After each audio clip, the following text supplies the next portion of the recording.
Halo, selamat siang Rama Mutiara Andalas dan teman-teman semua. Perkenalkan nama saya Kalisa Dewi Nazaskia, biasa dipanggil Kia.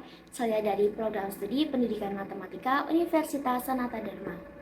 Dengan NIM saya 2514141029. Pada hari ini saya ingin mengajak kita semua untuk menyelami film radikal yang rilis pada tahun 2023. Nah, jujur setelah menonton film ini mengingatkan saya bahwasanya dunia pendidikan itu bukan soal angka di atas kertas atau sekedar menuntaskan kurikulum. Nah, film yang diangkat dari kisah nyata Sergio Juarez Corre di Meksiko ini benar-benar jadi hal yang menarik kalau kita bedah dari kacamata etika, khususnya pada utilitarianisme dan deontologisme. Dan yuk kita bahas satu persatu. Yang pertama, mari kita lihat keputusan moral Sergio yang paling mendasar, yaitu membuang metode lama dan membiarkan siswa belajar dari rasa ingin tahu mereka sendiri. Nah, di lingkungan Matamoros yang keras, Sergio ini memutuskan untuk tidak lagi mendidik siswa pakai buku ataupun teks yang membosankan. Akan tetapi, apabila kita lihat menggunakan kacamata deontologisme milik Immanuel Kant, ini akan menjadi sebuah dilema. Nah, kenapa? Karena sebagai seorang guru, Sergio memiliki suatu kewajiban untuk patuh terhadap kontrak kerja ataupun aturan dinas.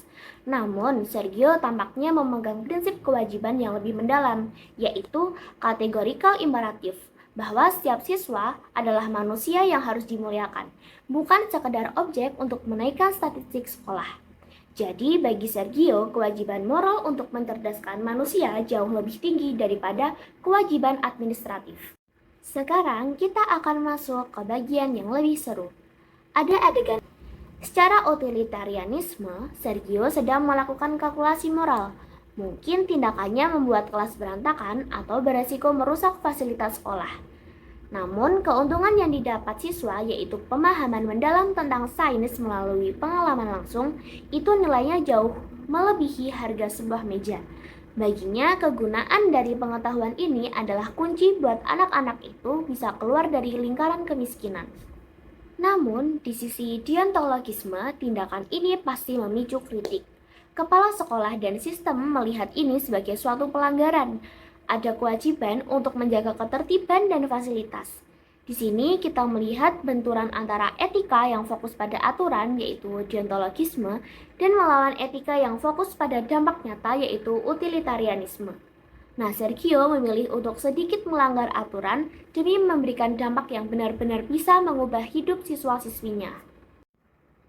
Nah, sampai di sini mungkin muncul pertanyaan, mana yang lebih relevan buat dunia pendidikan kita sekarang? Utilitarianisme atau deontologisme?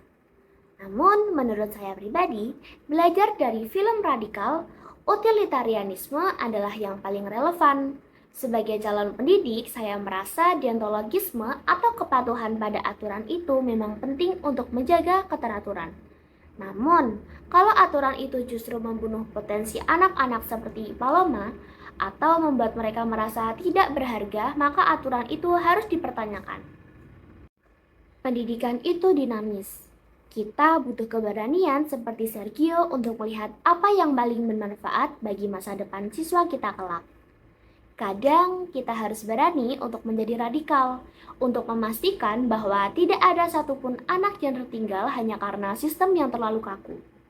Jadi, lewat film ini saya belajar bahwa etika bukan cuma soal benar atau salah di atas kertas, tapi soal bagaimana keputusan kita bisa membuat perubahan nyata bagi hidup orang lain. Demikian video presentasi saya. Terima kasih atas perhatian Romo dan teman-teman semua.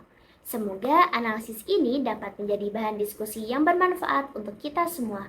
Mohon maaf apabila terdapat salah kata dan perbuatan. Terima kasih dan sampai jumpa.